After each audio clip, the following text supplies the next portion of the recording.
অন্তর্বর্তী সরকার নিয়ে কোনো ধরনের নেতিবাচক মনোভাব পোষণ না করার আহ্বান জানিয়েছেন বিএনপির মহাসচিব মির্জা ফখরুল ইসলাম আলমগীর। সোমবার রাজধানীতে একাধিক অনুষ্ঠানে তিনি আরও বলেন, এই সরকারকে শক্ত করে দাঁড় করিয়ে রাখতে হবে। সোমবার বিকালে জাতীয় প্রেস ক্লাবে আয়োজিত এক অনুষ্ঠানে যোগ দেন বিএনপি মহাসচিব মির্জা ফখরুল ইসলাম আলমগীর। ছিলেন দলের অন্য নেতারাও।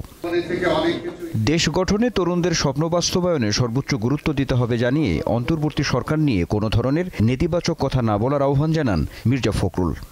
এখন একটা অন্তর্বর্তীকালীন সরকার আছে, এই সরকারও কিন্তু আমাদের সকলকে সমর্থনটাকে শক্ত করে দাঁড় করে রাখতে হবে।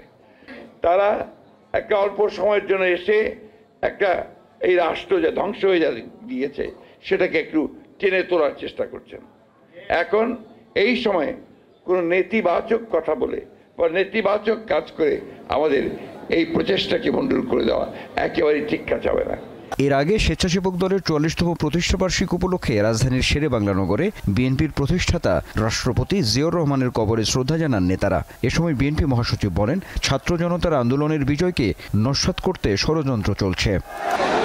আজকে যে অন্তর্বর্তীকালীন সরকার গঠিত হয়েছে নোবেল লরেট প্রফেসর ডক্টর ইউনূসের নেতৃত্বে, আমরা এই সরকারকে দলের পক্ষ থেকে আমরা অবশ্যই সর্বাত্মকরণে সমর্থন জানাই। সোমবার সকালে গুলশানে বিএনপি চেয়ারপারসনের রাজনৈতিক কার্যালয়ে বিএনপি মহাসচিবের সঙ্গে বৈঠক করেন ঢাকায় নিযুক্ত ইউরোপীয় ইউনিয়নের ভারপ্রাপ্ত রাষ্ট্রদূত বার্ন্ট স্পানিয়ের। পরে এই বৈঠক নিয়ে কথা বলেন বিএনপির স্থায়ী কমিটির সদস্য আমির খসরু মাহমুদ চৌধুরী।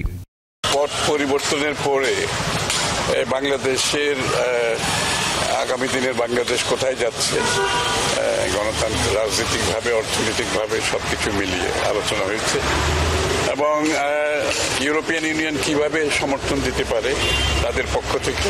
সোমবার রাতে বিএনপির গুলশান কার্যালয়ে স্থায়ী কমিটির বৈঠক অনুষ্ঠিত হয়। এতে লন্ডন থেকে ভার্চুয়ালি যোগ দেন দলের ভারপ্রাপ্ত চেয়ারম্যান তারেক রহমান। আনোয়ার হোসেন, দীপ্ত সংবাদ, ঢাকা।